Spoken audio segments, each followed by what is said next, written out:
उन्होंने जाके कोई 1.5 दिन रख के उसको मारा और नंगा करके।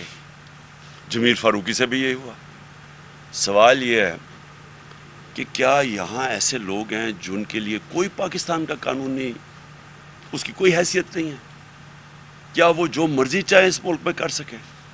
और अगर आप ये इजाज़त दे देते हैं लोगों को करने के लिए, तो इसका मतलब कि मुल्क तो बन गया बनाना रिपब्लिक।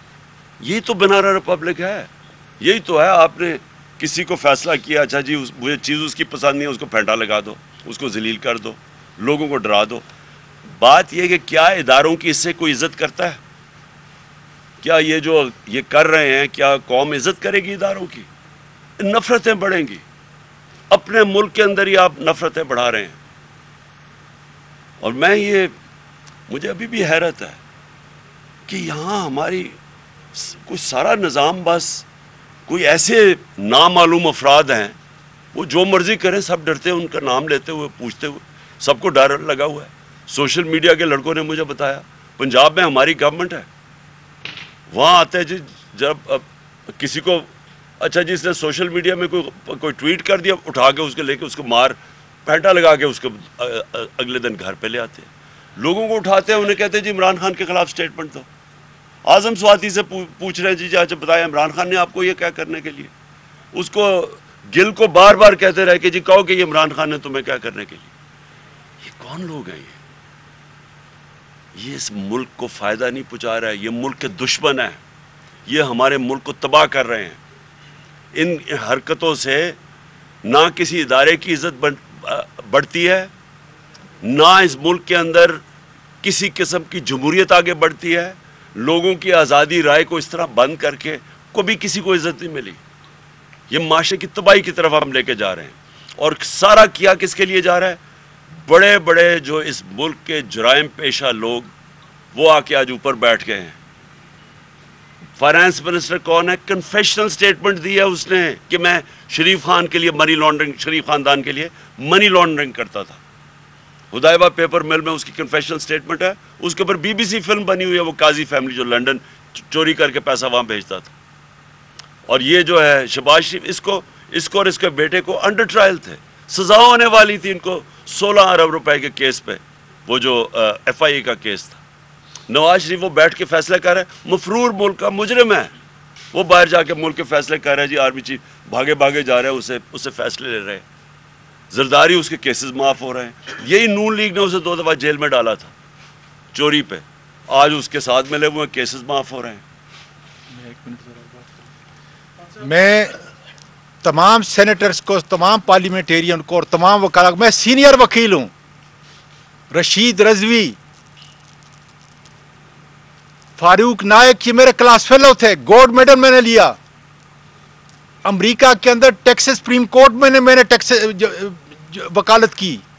मैं तमाम वकाला को और तमाम पार्लियामेंटेरियन को ये पैगाम देता हूँ कि अगर अदालती उज़्मा से, इस मुल्क के इंसाफ के इदारों से मुझे इंसाफ नहीं मिल सकता, तो फिर बंद कर दीजिए ये पार्लियामेंट और बंद कर दीजिए हर अदलिया।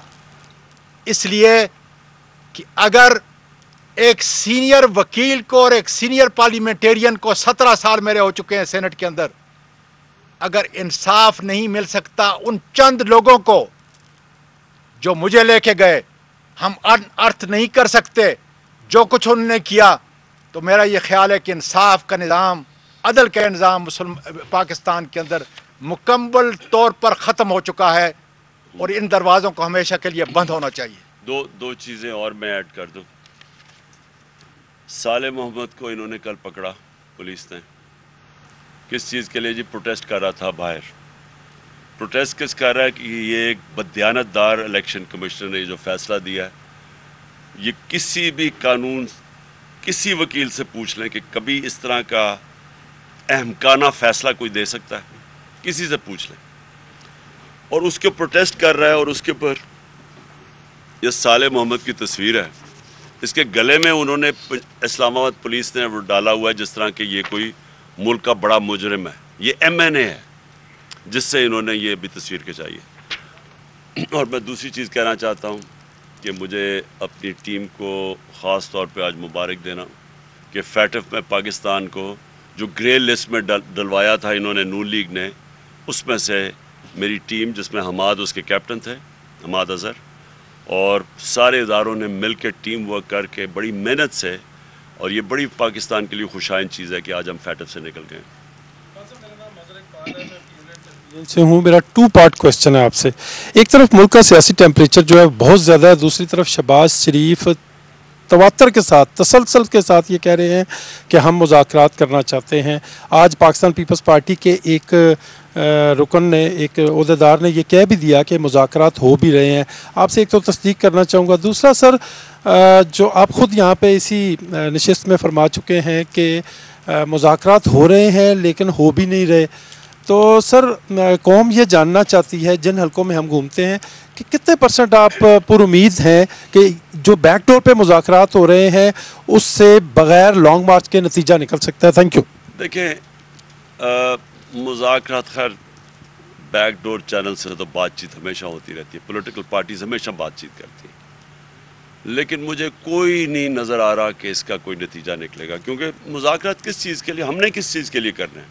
हम इलेक्शन चाहते हैं, इलेक्शन चाहते हैं मुल्क के लिए, इलेक्शन चाहते हैं कि ये चोर जो अपने सारे बार बार केसेस ख़त्म करते जा रहे हैं, 1100 अरब रुपए के मुल्क में डाका जो मारा वो केसेस सारे निकाल रहे हैं, मुल्क नीचे जा रहा है, तो हम इलेक्शन चाहते हैं। आज आप देख लें बरतानिया में, मैं सिर्फ आपको मिसाल दे रहा हूँ, बरतानिया के अंदर वो उनकी प्राइम मिनिस्टर ने रिज़ाइन कर दिया, कंजर्वेटिव पार्टी की मेजॉरिटी है, वो कुछ साजिश के तहत नहीं आए, वो एक पूरे इलेक्शन प्रोसेस से आए हुए हैं, भारी अक्सरियत है उनकी, ऑपोजिशन कह रही है इलेक्शन करवाओ, हालांकि सिर्फ उनकी अंदर पार्टी की एक प्राइम मिनिस्टर ने रिज़ाइन किया तो दूसरी इलेक्ट हो सकता है।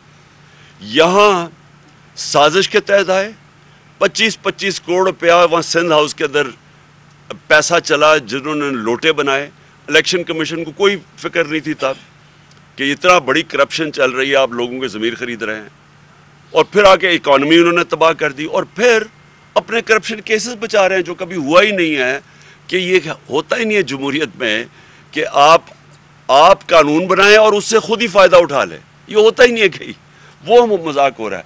हम इसलिए कह रहे हैं इलेक्शन करवाओ क्योंकि एक ही रास्ता है इस वक्त, जब पाकिस्तान तेज़ी से दलदल में नीचे जा रहा है, एक ही तरीका है उसमें से निकालने का। तो हमारे लिए कोई मुज़ाकरात सिर्फ इधर तक अहमियत है कि इलेक्शन हो, लेकिन मुझे पूरा यकीन है कि इन्होंने इलेक्शन नहीं करवाने, ख़ास तौर पे इतनी कोशिश करके इन्होंने तैयार हमारे कमज़ोर से कमज़ोर हलकों पे इलेक्शन, जब वो भी हार गए हैं तो मुझे अब कोई उम्मीद नहीं है इलेक्शन की, और इंशाल्लाह मैं मेरे ख्याल में जुमे को मैं अनाउंस कर दूंगा अपनी डेट लॉन्ग मार्च की, जुमे को अनाउंस कर दूंगा किस दिन निकल रहे हैं हम। शहबाज शरीफ ने सर जो कहा कि हम इमरान खान साहब के साथ मुज़ाकरात करना चाहते हैं, शहबाज शरीफ की उसका वो तो कहते हैं डिक्की में बंद करके वो जाके उसको आर्मी हाउस लेके जाया करते थे। एजाजुल हक का अभी स्टेटमेंट आई है कि डिक्की में छुप के ये इसको लेके जाते थे, इससे मैं क्या बात करूँगा जी।